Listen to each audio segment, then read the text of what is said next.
Sorry, folks, my intro is not working, my usual with a wolf howl, but we'll just keep on keeping on. So welcome to Paranormal Heart Podcast, Paranormal Talk with Heart and Soul. Tonight's segment is pre-recorded, streaming on United Public Radio Network 107.7 New Orleans, 105.3 the Gulf Coast, YouTube, and any place you find your favorite podcast. Welcome, everyone, to a very special episode of Paranormal Heart Podcast, my 100th segment on UPRN. I can't think of a better way to celebrate this milestone than with returning guest Brian Paone, author of These Walls Still Talk, and new to the show, Jenny Switzer, who is a ghost tour guide at said Missouri State Pen. Tonight, we'll be stepping behind the walls of the infamous Missouri State Penitentiary, exploring its dark history, unforgettable investigations, and the stories that inspired Brian's book, These Walls Still Talk. Sorry, These Walls Still Have Walls. Good grief. These Walls Still Talk. And I absolutely adore this book. So thank you so much for being on here, Brian and Jenny. Yay. Thank you. All right. I love it. Congratulations on your 100th show. Yeah. Thank you so much. Thank you. Yeah. Yeah, this is for you. Yeah. That's awesome. Thank you. It's funny, when I started 9 years ago, I asked a dear friend. There was a Monster energy drink that came out from behind you. Was there? And they shook it and then it disappeared. Oh. That was really creepy. What? There was a Monster energy drink. Really? Came out from behind over your shoulder. Yeah. And then went back in. I didn't even see it, and I don't even have one of those here. Did you see that, Jenny? No. Wow. What are you talking about? I don't think. Okay, we need to, when this is over, we have to replay. Because there was a Monster energy drink that came out from, if I'm looking this way, to your right, is that a door? Oh, right here? Yeah. I have a curtain here. Right. The curtain moved, and a hand with an Monster energy drink came through and shook it, and you didn't notice, and then it went back through the thing. I did not see that. I'm gonna have to ask my daughter or husband if they did that. Okay, that was really weird. That's funny. Okay. That was great. Can you do it again? Give me $1 million. Yeah, right? Oh, yeah. Is that still going? Yeah. I wonder. Because there's a guy who wants to pay, I think it's $1 million to prove that there are ghosts. Oh, I haven't heard that. Yeah, it's been around for a few years, but I was just like, wow, that would be pretty cool. Well, that opens up a whole nother can of worms, right? About like the proof. What kind of proof?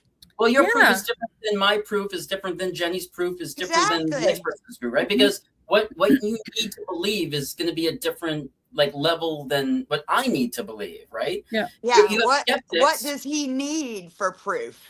I don't know. I don't remember. I'd have to look it up. Yeah. Interesting. Let's bring him to MSP. That's right. Yeah. We'll prove him right there. Yeah. You might make $1 million. Yeah. Jenny, we'll put him in 3D for a whole weekend. Yeah. Yeah. And he can be big boy, and we'll see what happens. Oh, yeah. He'll get plenty.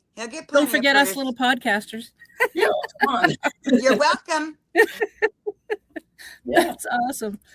So, folks, if you recall, Brian was on not too long ago talking about his investigations, where he spent 8 weeks at the state pen, the Missouri State Pen. And how many weeks was it at the... At the Diddle House? Thank you, yes. Yeah. So, just for clarification, Missouri State Penitentiary, I stayed there for 8 weekends in a row. Oh, 8 weekends. Okay, gotcha. I did a Friday to Sunday, 8 weekends in a row. Okay. And then the Diddle House in Kentucky, which is considered Kentucky's most haunted inn, I stayed there for 3 weeks, but consecutively. I never left. Oh, okay. So I did 3 weeks at Diddle House without leaving, and then 8 weekends at MSP. And I would arrive Friday afternoon, late afternoon, and then I would leave Sunday morning when the overnight Saturday tour would be done, which would be 4 a.m., sometimes 3 a.m., 6 a.m. It all differed, right? Yeah. So, yeah. And so, but okay. So when you add the two together, 3 weeks consistently or 8 weekends, they actually almost equal. It's almost the same amount of time in both places. Oh, that's cool. And I have to show both books Here they are. Yeah. Yay! Yeah. That's so cool. And it's so cool because if you order a book through with Brian, I had really liked the it was such a nice touch. There was a bookmark as well. You get my bookmark and I sign it if you order through my website, which is myname.com. It's so easy. There's no weird 100,000 letters or words. Yeah, that's my bookmark. Yeah, so myname.com. Yep, and all my books are on there. I have 14 published novels now, so it's not just those two. I have a gamut of stuff. But I know we're not here to talk about my other books, but I do. Yeah. I've been a published author since 2007, so that's well done. 19 years. Wow. Oprah Winfrey gave me a shout out of one of my novels. No. And my time travel novel was nominated for a Hugo Award in 2016, and I lost to Andy Weir's The Martian. That's okay. Oh, yeah. That's all right, because Matt Damon would have played a terrible lead in my novel. So it's right. Yeah, that wouldn't have worked. Yeah. So there's a really quick overview of me, because I know we're here to talk about this. So I don't want to spend too much time on my other stuff. Yeah. But I've been in the business a long time. Nice. Yep. And I have to quickly say that I'm going to be purchasing the time travel one as well. All right. Yeah. That was a fun book. Yeah. That was a fun book. Yeah. Sounds like it. Yeah. But and I came, and I think, and Jenny can probably back me up, or tell me I'm a liar. When I approached Jenny and then Sheila, who's the prison boss, she's in charge of everything. When I approached them about writing a book there, I think one of the reasons why they agreed to it and allowed me was Sheila told me that they did vet me. They did make sure that I was who I said I was, that I wasn't lying about any of this, that I wasn't just some kid who came to a ghost hunt and was like, hey, I want to be able to live here for 8 weekends and I'm an author. Let me stay. I mean, we surely did. You know? Oh yeah. I was Googling you as I was reading your Facebook message. I'm like, oh yeah, you're a published author. Sure you are. And I'm Googling and I'm like, oh yes, you are. Yeah, I'm doing it almost 2 decades. And Sheila, I think because I've been doing this for almost 20 years and I do book signings, I do 20 to 25 book signings, book events a year. Quite a bit. And I am so Googleable, it's crazy. It's one thing my girlfriend says. She's like, you are a public figure at this point. Like, you Googleable. I'm Googleable. Like, Google, I like it. Right? And they did. So MSP vetted me, which they should, and I'm glad they did. I'm glad that they didn't just, I'm happy that I was in a situation where they were like, nope, you are everything you said you are. And we're going to let you have keys to the kingdom for 8 weekends. And that's how I felt. That's amazing. And they became family. I mean, absolutely. Me and Jenny, for the 8 weekends I was there, me and Jenny never missed a Saturday dinner. Nope. Before we went in. We went someplace different, local. Every weekend. Yeah. We picked a new place so she could show me everything from like the local mom and pop establishments, of Jefferson City, because I don't know, I'm not from there, right? So it was great for her to be like, okay, Brian, she texted me, all right, Brian, I'm taking you to, there's some place I never heard of. And I was like, all right, I'll meet you there at 4, and then we would go to MSP, 4 and spend the next 12 hours there, Yeah. So that was, it was a good time. It was amazing. So, but I appreciate Sheila and everyone doing their due diligence and vetting me. Really quick funny story. When I was there writing, I was kind of loose lips that I was there. Right, I wasn't like hiding that I was there writing it. She started to get phone calls from other authors trying to kind of get the same deal I did, because they wanted to come in and also write a novel at MSP. So Sheila called me and was like, she texted me, I can't remember which one it was, but she contacted me. She's like, Brian, you got to tone it down. She's like, I'm getting phone calls from people and we can't advertise that you're there because this is a one and done. One and done. That's right. Only one time. And I'm not opening this up to other people. Like you came in, you did the right thing, you asked the correct way, we vetted you, and I appreciated that, but I did. So I had to like back off social media a little bit. I had to kind of like back. And the one thing, my number one rule myself was I will not do anything to jeopardize MSP. Anything. So like if you tell me to jump, I'll say how high. And I told that to her. I was like, whatever your rules are, and if those rules change while I'm there, I will change with them, because you are giving me such an opportunity to write this book. So you are the boss, and even though I'm not an employee, I also had the kind of thought that you're also the boss of me while I'm in your property. So if you tell me to or not something, I'm going to follow those rules, because you are giving me such an amazing opportunity. And I don't want to, I'm not that type of person. But she did tell me, she's like, Brian, you gotta kind of knock off. I'm like being loud, and it's coming back on me. And I was like, I got you, and I shut it down. I was like, we're done. Yep. Zipped it up, and I didn't want to jeopardize a relationship with her or with any of the tour guides. And but it's funny that so many people. Here's the thing. I know I'm like just rambling, but MSP, I feel like it's such a like that it just goes to show how many people love that place. That if she was getting phone calls of people wanting to also do what I was doing, it's a test. It's such a testament to how well they run MSP, like how amazing that place is. If there are multiple people wanting to do what I did, and Sheila had to cut them down, it just shows how amazing that entire staff is, and how those buildings are, and what it provides for historical fanatics. Because the history tours during the day, I know we're on a paranormal podcast, but those history tours are just as important and as powerful as the night ones. And those ghost tours at night and the overhead, there is not a brick in MSP. I know it's limestone. There's not a brick there where it's not welcoming and has something for everybody. It is the best place to be. Nice. Agreed. I have to say, when you first messaged me to ask to be on my show, I looked you up as well. I do that with everyone. If I don't know them, I ask around other paranormal people. I Google, and I didn't even have to ask anybody else. I just Googled you, and I'm like, okay, I had a good feeling. So I'm like, and a musician, and just like, oh my God, this is really interesting. So yeah. Drives a DeLorean. He's a super cool guy. I know, and we have the same favorite color, burnt orange. Love it. Yeah, that's it. It's our internet high five. Yep. Yeah. So I love Jenny. One thing that draw me to MSP, again, like I said, the first time I was there was Jenny's just charisma and energy, and her love for the property.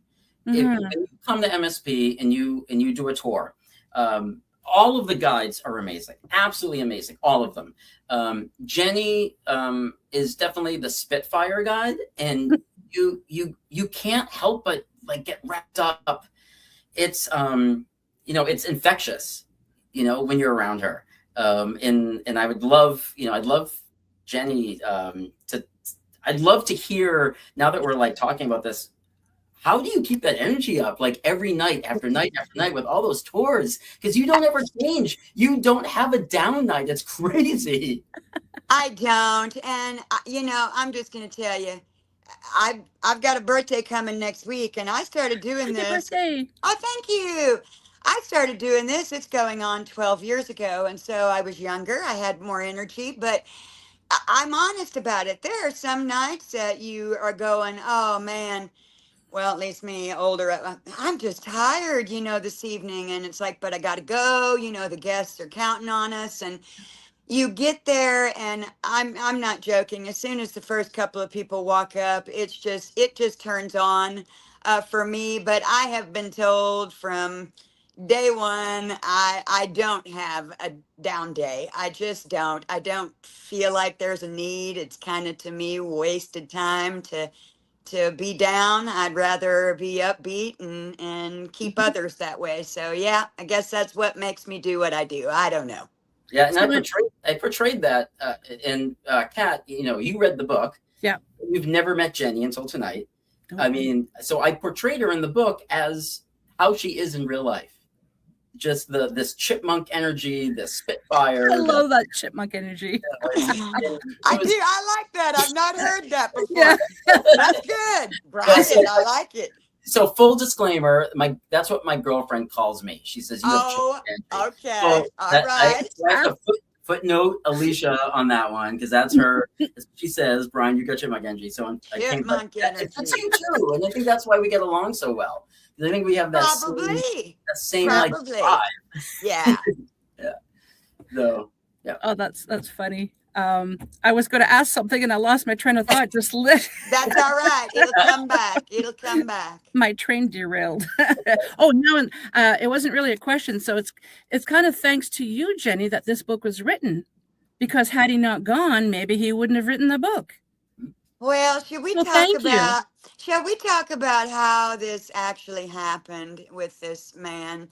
So it was what? Was it June or July? No, it was May. It was the last when you first contacted me or when you first came? No, last weekend in May was when I first came. Okay. And, he comes, we kind of just clicked from that very moment, and we had a great time that night, and we turned everybody loose and let them out, and we said goodbyes, and I was of course working the next night, and I open up the door and there he is, and I'm like, wait a minute, weren't you just here last night? And he's like, yeah. It was the next weekend. Okay, brought new friends. He's like, So Jenny ran the tour. The first weekend I went, I'd never been there before, right? And I was so enamored that I was like, when is their next? What's the next tour? And I was on my phone, and the next available weekend was the very next weekend. So it was a week later, but it was the Get Haunted Nesper night. That's right. Where Get Haunted was there as the host, and Nesper, which is the Ed and Lorraine with Warren, all of the artifacts, all the haunted stuff. But funny, really funny. I did not go because of any of them. I went because of MSP and to it's such a good time with Jenny. So so many, every single people who were there bought a ticket because Nesper and Get Haunted were running it. I was just there because I wanted to come back because I didn't care, literally Joe Schmo's ice cream truck could have been running the next weekend, right? And I would have come back. That was how much I was, just taken. And we had an amazing night that night too. So yeah. So what happened is when they broke off, when Get Haunted does their speech, and then they set up the 4 building investigations, just like the book does, right? The first half of the book is the 4 areas. And when that is done, Rob from Get Haunted kind of gets a break, but then tells everyone, go free. You get to go ahead and investigate. Me, the person that I am, I went and hunted down Jenny and Rob, who were both out front hanging out together. That's what a lot of the tour guides, when there was a break, they'll go out front to get some fresh air, to shoot the shit and stuff like that. Sorry, I swore. It's okay. It's okay. And I found them out front, and this is the first time that I got to talk to Jenny and Rob from Get Haunted in a non-organized, structured tour way.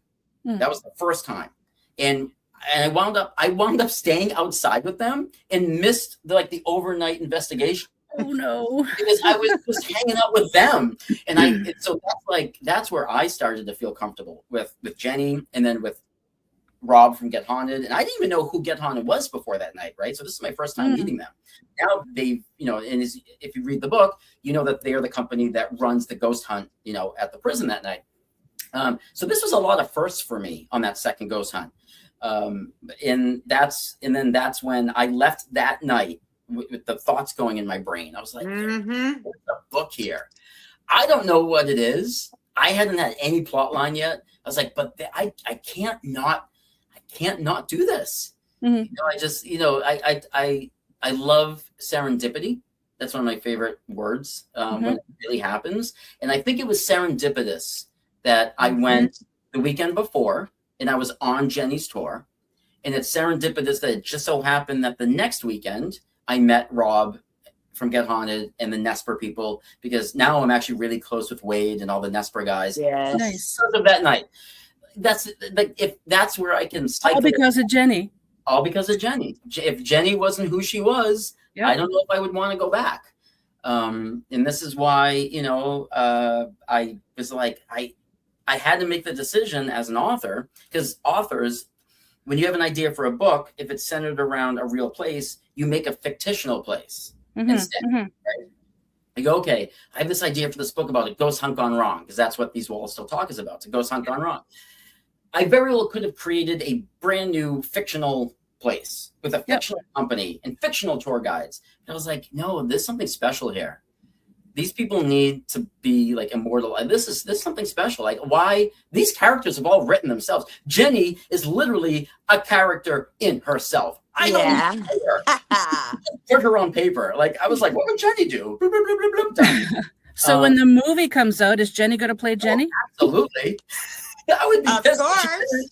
Oh, I hope this becomes a movie. I just love Would the that book. not be totally cool? Oh my gosh. Wow. The thing is, if anybody is listening to this who's a filmmaker and you haven't read the book, then you would have one setting. It's MSP. You wouldn't need to go outside the walls, because the entire book takes place within the quality of MSP. You could film this movie in a weekend. We have 1,000 sets, and the book. And I don't know if anybody realizes this. And if you have read the book and didn't realize it, but you haven't, or if you haven't read the book, the ghost hunt in the book is supposed to be 8 hours long. I wrote the book so it takes you 8 hours to read. Oh. It's very quick. It is a quick read. Yes. Yeah. So I wrote the book as if my main character, who's a woman named Hannah, has a GoPro on her helmet that never turns off. So it turns on when they arrive at MSP. That's the opening scene. And the 8 hour overnight hunt supposed to take about 8 hours to read. So I actually I paced the book to match the time that it takes the characters to do all the things. That must have been difficult, though. It was. Yeah. Especially because I was under a time restraint, because I only had weekends to write the book. Yeah. When I got to like weekend 13, I started going, oh my God. So it was a 90-minute drive from where I was staying to MSP on Friday. I spent every drive doing nothing but reviewing the plot, reviewing the timeline, reviewing how can I make this feel like it's real time. There are no time jumps in this book at all when you read it. It doesn't go like 2 hours later, 3 weeks later, 5 years later. And I like that. Yeah. It starts when they show up and it ends when it's done. And it's supposed to take place in real time. And I wanted that feeling of someone who's never been on an overnight ghost hunt to also be experiencing that in the book. Yes. Like, what does an overnight ghost hunt feel like? Yeah.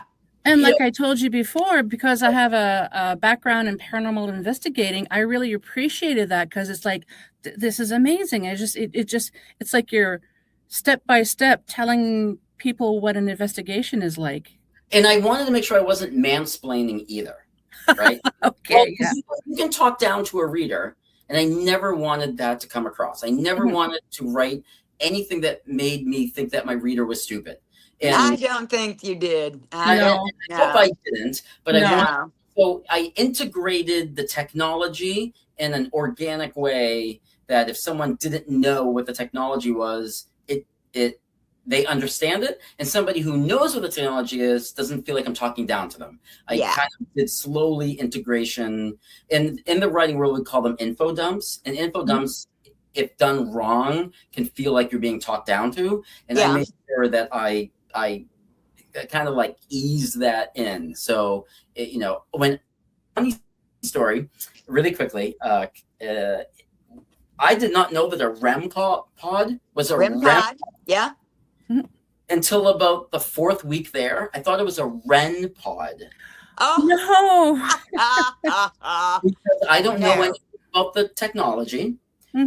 And then it wasn't until I saw it in print, I went, huh. Oh, Well, I I'm was going to have to change that. the points writing the book, and I had to go back and change every time I wrote it REM-pod into REM-pod. Oh, So Yes.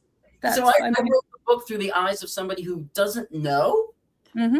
So I made sure that I didn't come off sounding like elitist or, I know everything and you guys are all stupid because I'm this big paranormal investigator. I'm not. I literally didn't know it was a REM pod, So I think that comes through a little bit. I think that the humility. Yeah, you did very well. Yeah. Agreed. Yeah. So Jenny, I have to know, you've been a tour guide there for how long now? Did you say 12? This year is 11 years. 11 years. Okay. Yes. Uh-huh. What are some strange, creepy things that you've encountered there? Oh, wow. I tell people all the time, normally in there for me, and I think for everyone for the most part, they are small and subtle things, like the whisper in your ear that you hear from behind you, or you see something, out of the corner of your eye or something like that. But there are some big things that also have occurred in there, at least for me. I mean, we have a shadow figure. He pretty much resides on a certain side of death row, and I've been up close and personal with him several times over the years. He's been photographed numerous times, and he is about 7 foot tall. He is not evil, but he is ominous.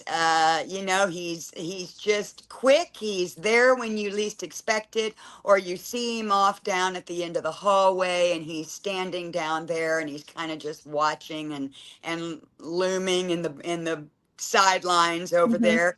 3D, of course, is an area that's under death row that for us is that location that, well, myself and quite a few of us, I just will not go down there by myself. And I've done it.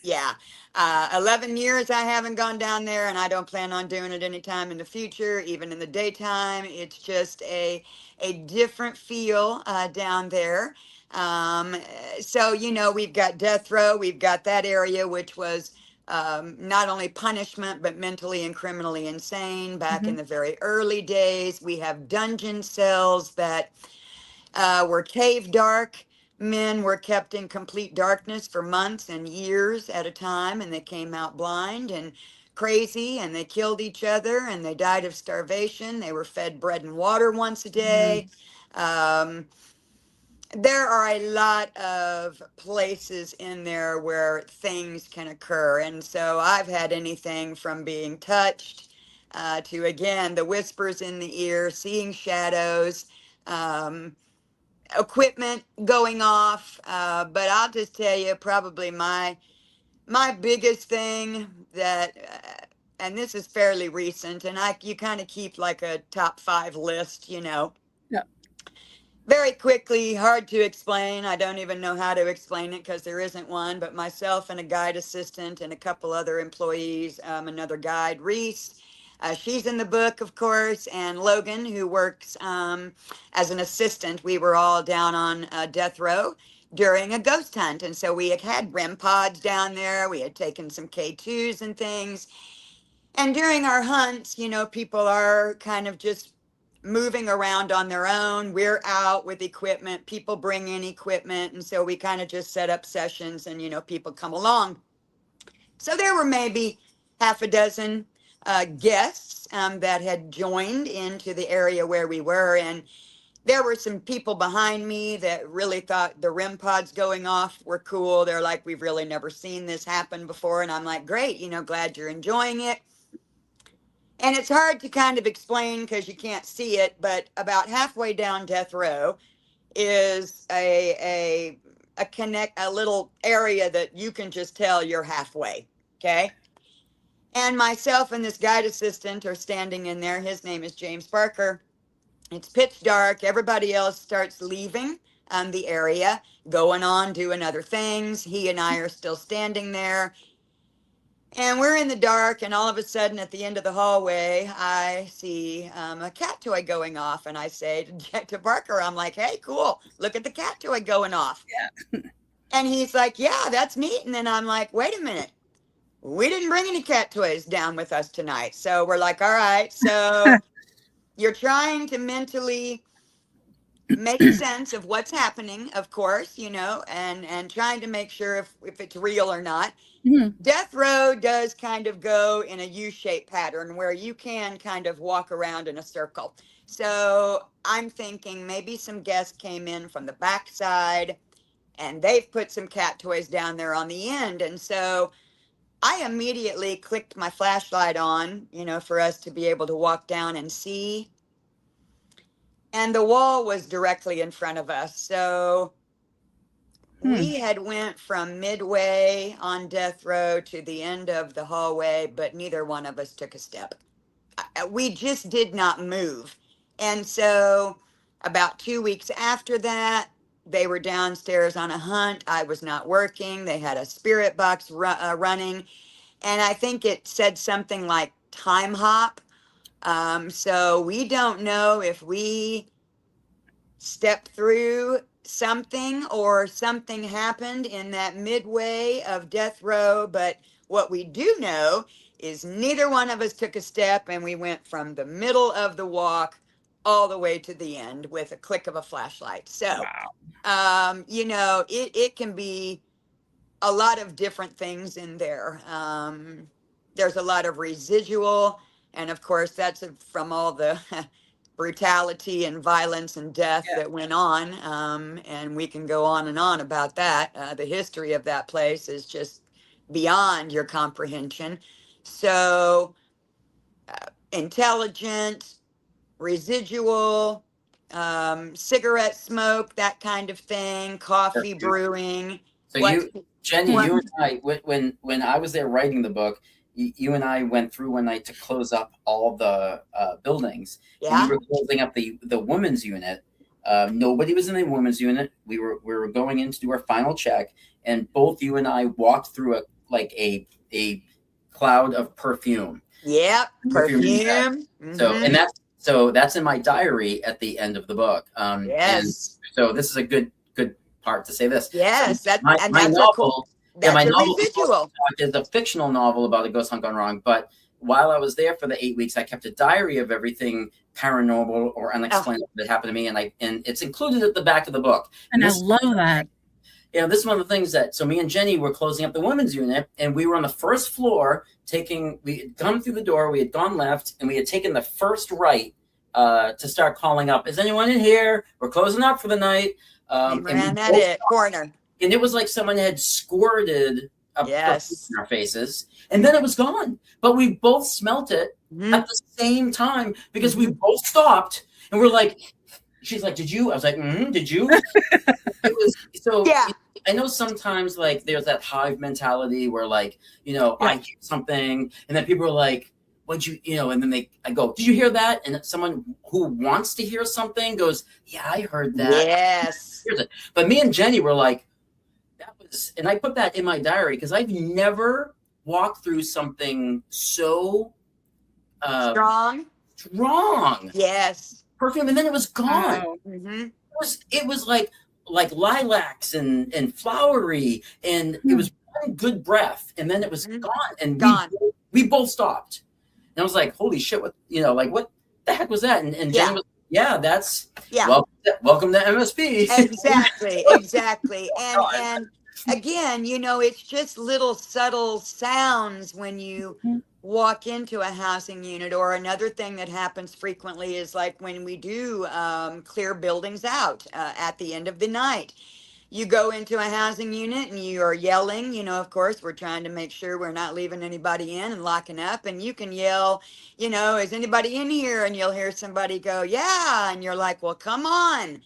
And nobody comes, and you do it another time and they say, yeah. And nobody comes. And then you go looking and there's nobody in the building. Wow. Voices are a big thing in fact, Brian, as of late, voices have been, at least for me and my groups, have been big. Hearing men talking, and then when you do go looking for them, or when I go send one of my, like security guys to look for, like, you need to go look, as we're hearing voices. There's nobody Yes. there. So, but I do like to tell people it is never an evil feeling. It's not that dark, oppressive. The oppressiveness comes again from the history. Mhm. Right. It's that thing where something happens and you literally go, okay, that was cool. Did that really happen? And it's like, yes, it really did. And then you Yeah. want to do it again. So Yeah. So Yeah. things caught on camera and EVPs, and it truly is a mixed bag there. And it's always something different, every time you step out and end up in a housing unit, and or on the path, or wherever you happen to be at the time when something decides to happen. Yeah, so I really quickly, what I felt when I was there writing for those 8 weekends, I did feel like they knew that I was there, Oh yeah. and they absolutely knew what I was doing, and I felt very welcomed, and I Mhm. felt that there was curiosity and not like nefariousness. Oh, that's a good way to put it. Them being And curious. I started Yes. to see, if you read my diary, if you buy the book, so buy the book. If you read Buy my the diary book. again, you'll see how many times my diary, how many times I saw shadow figures when I was alone writing in 4. So Mhm. 4 was where my writing desk was. That's Yes, and it is still there. and I love that. But I found that by like the 3rd weekend, when I entered 4, I'm sorry, when I entered 4 by myself, with my laptop under my arm, because they'd just be like, the tour guide would be like, yeah, we opened it. Go ahead, Brian. And I would just go in, I would open the door by myself, and I would just kind of announce, I'd be like, hey guys, I would talk to the building, respectfully. Mhm. This is their place, right? Yeah. And Right. I think going back to like why I was allowed to even do this was, I think Sheila and Jenny and Reese and We Lisa, knew. everybody knew that like I wasn't coming in to taunt, or like I have full respect That's that right. that's Yes. not my place. It's not my Mhm. space. I'm just borrowing it. Yeah. And every time I enter 4, I came in with that level of respect. And I open the door, the metal door makes this noise. I can And- imagine. And I would walk through, and I'd have to walk around all the rows of chairs, and I'd say, all right guys, I'm back. If you remember, I'm the author who's writing the book. I'm going to sit down and write. Hope you guys had a good week. And I tried to communicate. There was a communication, so they knew I respected their space, and I reminded them while I was there. And the longer I was there, the more things happened to me. That's right. Like there was like this comfortability, right? And very bizarre. And I document all of it in my diary. But I'm a skeptic, but I'm not a skeptic. I'm somebody who like walks the line, right? And I'll tell you right now, MSP is my favorite place in the world, because even though I'm a skeptic, Mine too. they whatever is there, whatever energy is there, right, powering those buildings, is just so more welcoming and compassionate that I think that the average attendee realizes, because they think it's a penitentiary where these evil people are. I felt a lot of like compassion. I felt a lot of welcoming from whatever was there, and that helped me. And I think because you get what you give back. That's Yeah. right. You give what you gave back. You approached it in the correct way, in my opinion. Exactly. And I sat there by myself at this desk.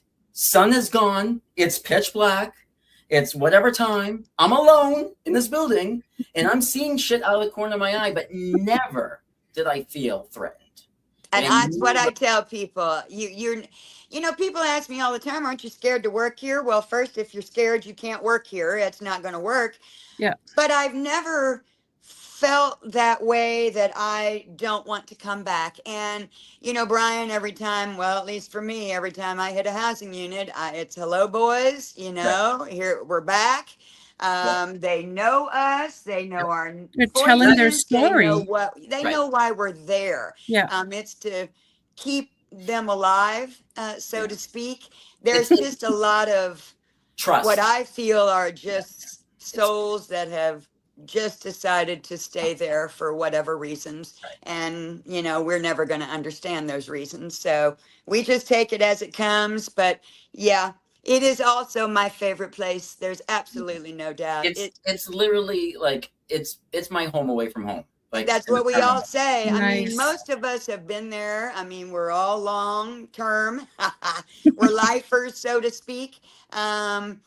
It just gets into you. We say all the time, that place will weed you out.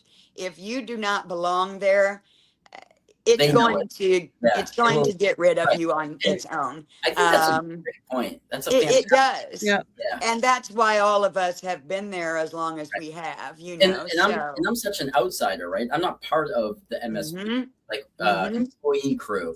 That's right. Yes. But I can't tell you how welcomed I felt, not only by like the staff, but I started very welcomed by whatever energies and it's a feeling. I think there was an understanding, right? There's an understanding of respect. And if anybody's watching this or listening to this who do not believe at all and they're rolling their eyes, don't roll your eyes until you've been there.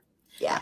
Don't seriously. There is there's a level of respect, and if we keep that respect, then they're gonna keep doing them, and we'll keep doing us. Yes. And there's a really great relationship, and I felt it took a little bit to get me into that relationship, and then I started getting brave and going, alone into places that I was a little bit scared. Because we're scared because of Hollywood. We're scared because of novels, right? We're scared because of unknown. That's not what it is. And then when I realized that, you know what, I went and wrote in the solitary confinement building room in the women's unit. Yeah, the blind cell. Which during the tour is highlighted as a very awful place to have been. But I had gotten to the point where I felt comfortable where I could go sit in there. And if something was there, I felt we're good. I was there, and Jenny would text me sometimes during the week. Cause again, I was only there from Friday to Sunday. Jenny would text me during the week and she'd be like, Brian, I was just on a ghost tour and like our app went off about like author, wondering where you are. Coming back. She'd be like, Brian, they like know you're here and you're not here today, which was really cool for me. And then a really, really quick story. I mean, very, very last night there, I went down to the dungeon with Barker, and I kind of made an announcement. I was like, hey, my last night here, the book is done. I'm just going to enjoy the rest of the night.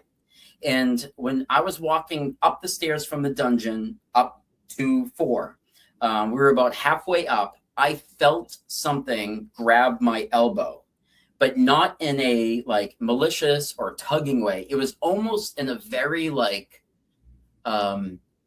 I'm here and like we see you. Yeah. It was a very like, but it was like palm and fingers on my elbow, and I put it in my diary, and I flinched, and I was like, Jesus, what was that? Right? But now I look back. It was almost like a, farewell, ye fellow, Like, it felt, they were giving you a little send off. It was. Yes. But the scaredy pants in me like reacted. But when I think back on it, I'm like, I don't think it was supposed to be malicious. I think it was like a, final little like little touch. We're gonna miss you. I used to play I played Johnny Cash for them a lot when I was there. Nice. And in my diary, I talk about this. So really quickly, I was playing Johnny Cash one night, and I switched to a band called Mudvayne, which is like, a heavy metal band. And my app started going off, and it was like terrible, awful. What is this? I shit you not. Like, this is in my diary. They and I was like that. Yeah, and I was like, you guys want Johnny Cash back? And then it replied like music. Like they like music. And I went back. So I went back to Johnny Cash, and then my app shut off. My app went quiet. That's so funny. Like, how do you dispute? Like, there wasn't some sort of like level of like understanding and then respect. Like, what I played something they obviously hated, and then I went back to something they liked. And I wonder if that plays into their acceptance of me through those 8 weekends, right? Like there was Probably. kind of like, okay, like he's not here, he's not exploiting us. There's, he's trustworthy. So it was just, that was weird for me. That was weird for me, and I found myself treating whatever is there like an invisible child, like one of my children coming home. Like, hey guys, I'm here. How was school? You start to treat them like everyday things, and I think maybe that's what they want, like normalcy. There's so many theories, and it's hard, but MSP is fun, and MSP is unique, and it has its thing, and I love it. It's my heart is there. Unique is a good word. It's always different, and it's always a good time. Yes. Yep. Jenny, have they inquired about him since the book was finished? That's not anything that I have run as far as equipment, but guess that's a good question. We ought to start telling them, if they get anything along the lines of author or your name. My name comes across equipment, every now and then, and James Barker's name. Barker's name is one that comes across quite a bit. So we ought to try, and we ought to just start talking about you coming back and seeing if we can get into. I mean, we've definitely. If they do anything. Yeah, I'm flying back out to MSP. Yes. Missouri State Penitentiary has an event called These Walls Still Talk, which book. It is in September 12th. I am flying. I really wish I could go. We're gonna do. You gotta come back. We're just gonna talk over Brian. We'll do it every year. No, I'm just joking. Go ahead. So I'm gonna be there on scene. But but here's the cool thing. It's not just, like, forget about me. The entire staff. It's the only night that the entire staff is on site for questions and answers, equipment, doing tours, doing their thing. And their staff, normally throughout the year, you'll get a tour guide and then an assistant, right? You get the one person, and then they maybe two. These Walls Still Talk is an event where you get the entire crew, and then you get me, who wrote the book. So the staff themselves are absolutely phenomenal. And if you read my book, they're all characters in the book. So you're going to meet literally the characters of the book. And I kept them in the book how they are in real life. You're actually getting them. I'm going to be there signing copies of the book. Yes. And one thing that we are talking about is me kind of creating a group of people who show up if they want. They don't have to. If they want to, I'm going to kind of do a walkthrough of main parts of the novel where they took place. Yeah, where he was at. Remember when Hannah was chased by the shadow figure from the dungeon to cell 43? We're going to walk that path. Because one thing I did do in the book was kept MSP exactly how it exists in real life. I did not put a staircase where a staircase doesn't exist. I didn't change a railing. I didn't change a building and move it over here because I needed it over here for the plot. I kept MSP literally step by step how it exists in real life. So we can do a tour of my book. So cool. And Reese, who's one of the tour guides, and she's also one of the tour guide characters in the book.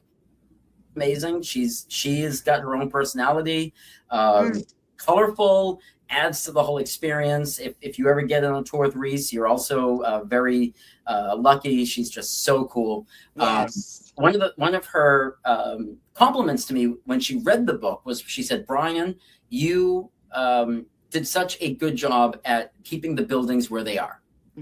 Right? You didn't adjust things to fit where I needed them to be. The gas chambers where it should be. Right? So when we do a tour, you are literally walking in the footsteps of my characters.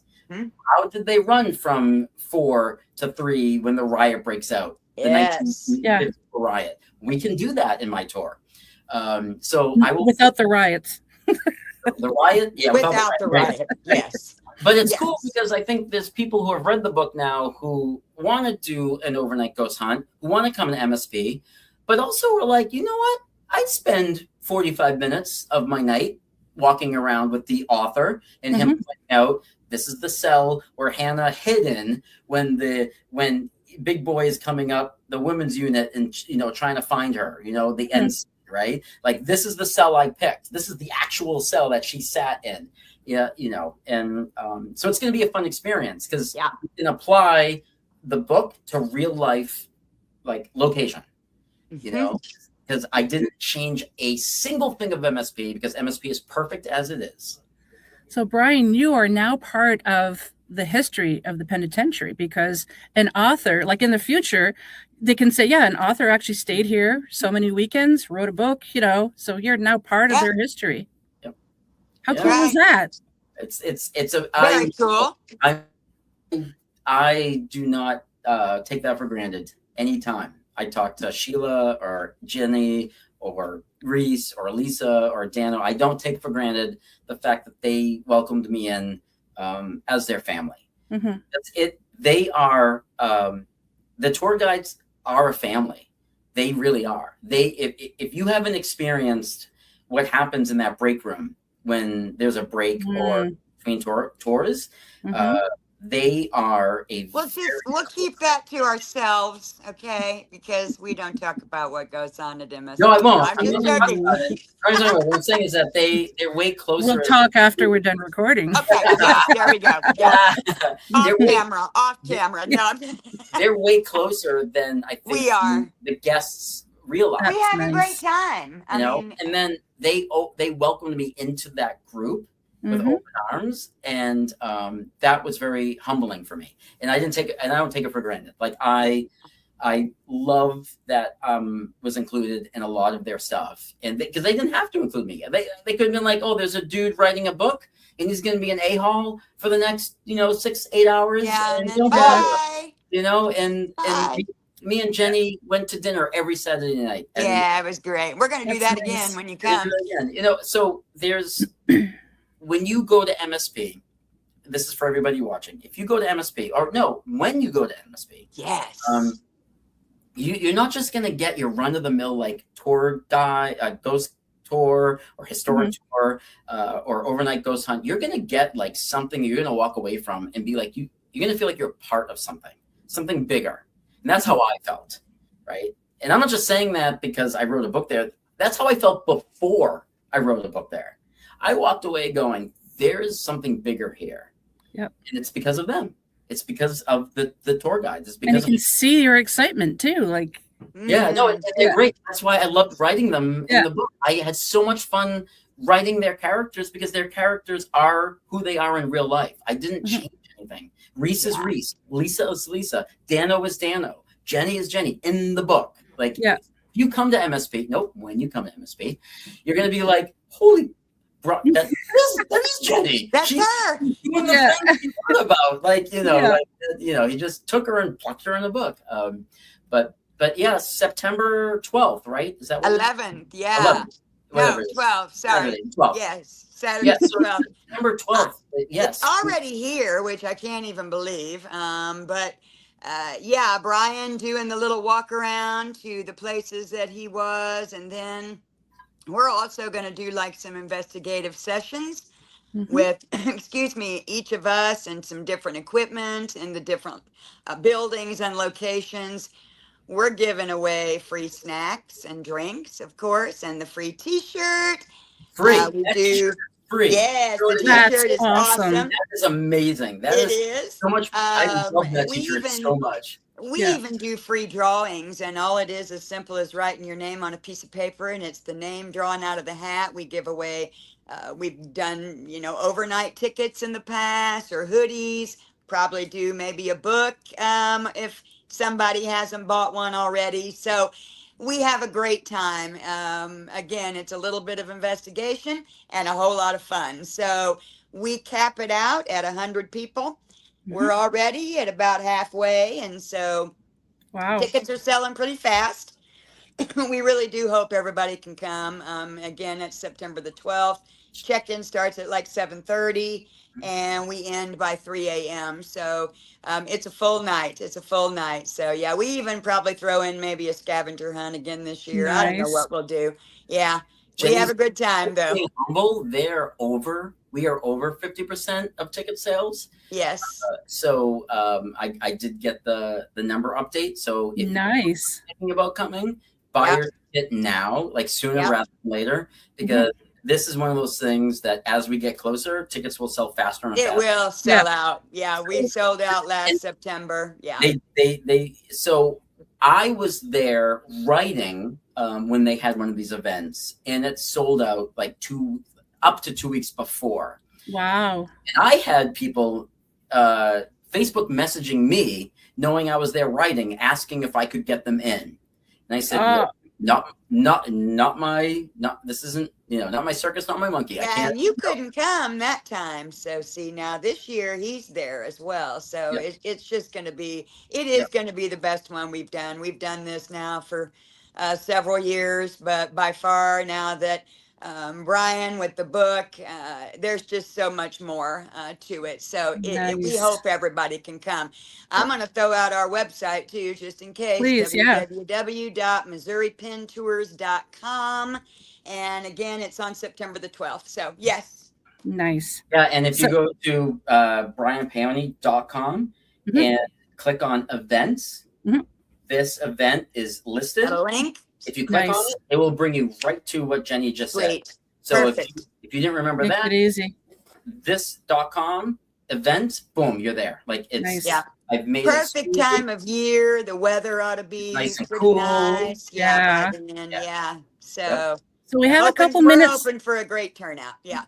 We have a couple minutes left, but I just want to quickly ask Jenny, when you first started working at the penitentiary, did you believe in ghosts? And what was your reaction when you first had your first experience? Yes, I did. I've always kind of been that paranormal believer person. The horror movies, haunted houses, all of that stuff. But same. But I tell people all the time, I don't know what I expected. When I went in, I really don't know what I expected looking back, but it wasn't what I expected. I can tell you that, because it's not a haunted house. It's that real thing. And the first few times that something did happen, was I intimidated being in there? Absolutely, I was. But I think the curiosity, and above all for me, and I think every one of us that work there, the connection that we have with the place is what keeps you from going, no, I'm out. I'm not doing this. What am I? Am I crazy? I mean, I remember my first experience, and it was just something very small, but it was something that I'm never going to forget happening, because again, it was real. It wasn't the jump scaring or what you see. Can you tell us what it was? Oh yeah, absolutely. I, of course, started out as an assistant, and you're bringing up the rear, so you're at the end of the tour group. Not the best place to be, let me tell you. And so we were coming up out of the dungeon, and the dungeon is in Housing Unit 4, where Brian was just talking about, which is the oldest housing unit we have. And the dungeon was punishment. So it was cave dark cells. Again, those were the ones they were putting them in for months and years at a time. After they were whipped at a whipping post, we'll throw that in there. Yeah, it was brutal. And we were coming up out, and of course I was last, and there are a set of stairs that you climb, to get up and out of that area. And there's a handrail in the middle, and so I was on the left side of the stairs, and a guest was on the right, and we're just walking up, and we're kind of just chatting.